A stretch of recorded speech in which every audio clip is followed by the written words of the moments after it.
Le buzz, Bourgogne-Franche-Comté. Fréquence Plus. Fréquence Plus met la lumière sur vous, qui faites vibrer la région.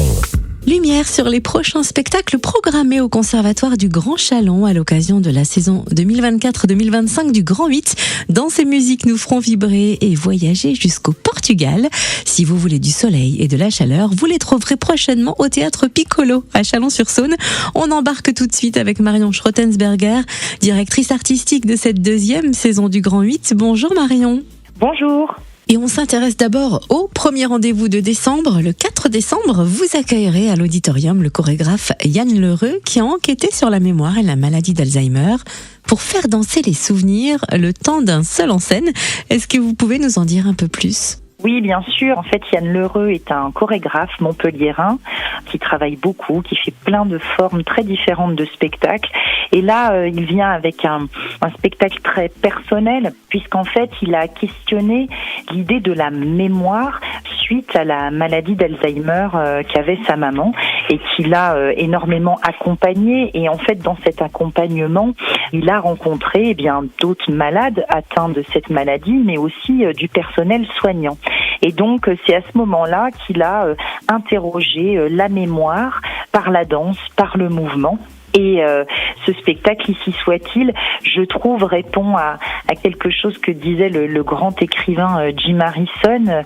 Il disait que deviennent les histoires quand il n'y a personne pour les raconter.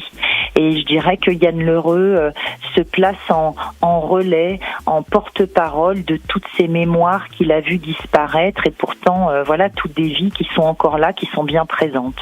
Autant dire que le 4 décembre, ce rendez-vous va marquer notre mémoire. Et pour le suivant, pour le prochain rendez-vous des Hauts du Panier, dimanche 15 décembre au Théâtre Piccolo, vous nous invitez à un voyage atypique au Portugal avec une chanteuse hors du commun. Et avant d'en parler, est-ce que vous pouvez nous rappeler le concept des Hauts du Panier ? Oui, bien sûr. Les Hauts du Panier sont des concerts ou des spectacles à 11h au Théâtre Piccolo qui durent 1 heure le dimanche matin.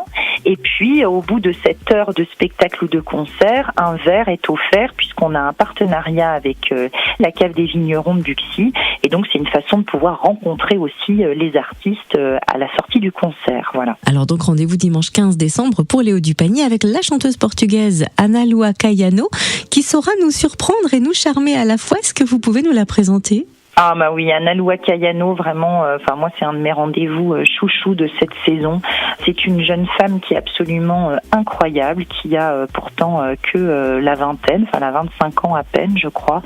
Et elle est allée farfouiller comme ça dans le répertoire féminin portugais, des chansons traditionnelles, rurales, qu'elle met en musique seule, avec des machines qui font des loops, des répétitions, des phrases répétitives, des percussions. C'est une chanteuse incroyable qui a un charisme de dingue. Il faut vraiment aussi aller regarder ses clips car elle a un univers visuel qui est très coloré, très très singulier. C'est un tout petit bout de femme avec une force extraordinaire et puis qui fait elle aussi d'une certaine manière perdurer des mémoires de chants traditionnels qu'elle remet en plein jour, je dirais. C'est donc le 15 décembre au Théâtre Piccolo. Et puis, on note aussi que le trio jazz d'Olivier Py va nous enchanter avec un répertoire inspiré d'haïkus le 17 décembre à 19h au Théâtre Piccolo également. Mais que sont les haïkus et à quoi s'attendre concrètement ? Alors les haïkus, c'est une forme de poésie très brève d'origine japonaise. Donc c'est des poèmes très très courts qui focalisent sur l'émotion ou sur le moment. Et donc Olivier Py, qui est un grand saxophoniste, qui est également enseignant au conservatoire, écrit aussi beaucoup et a convié 2 de ses camarades musiciens, un batteur et un contrebassiste, à en fait faire dialoguer la poésie du haïku et le jazz. Quand on dit jazz, parfois on a l'impression qu'il faudrait être spécialiste de quelque chose pour avoir le droit d'aller l'écouter. Et c'est pas du tout ce cas-là. Je trouve que c'est pas du tout un jazz de niche. C'est au contraire, c'est un jazz qui justement, par ce dialogue avec le haïku, est très émotionnel et donc ouvert à tous. Ce ne sont là que quelques rendez-vous à venir. Où peut-on retrouver la programmation complète de cette nouvelle saison du Grand 8 du Conservatoire du Grand Chalon ? Eh bien, alors vous avez plein de possibilités de la voir. Déjà, on a des magnifiques programmes papier qui sont de partout en ville, chez vos commerçants ou dans des lieux partenaires.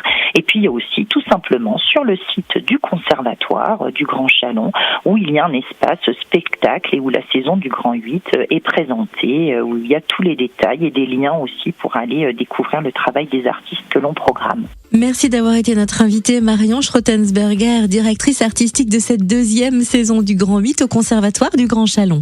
Merci beaucoup. Fréquence Plus, replay. C'était le Buzz Bourgogne-Franche-Comté sur Fréquence Plus.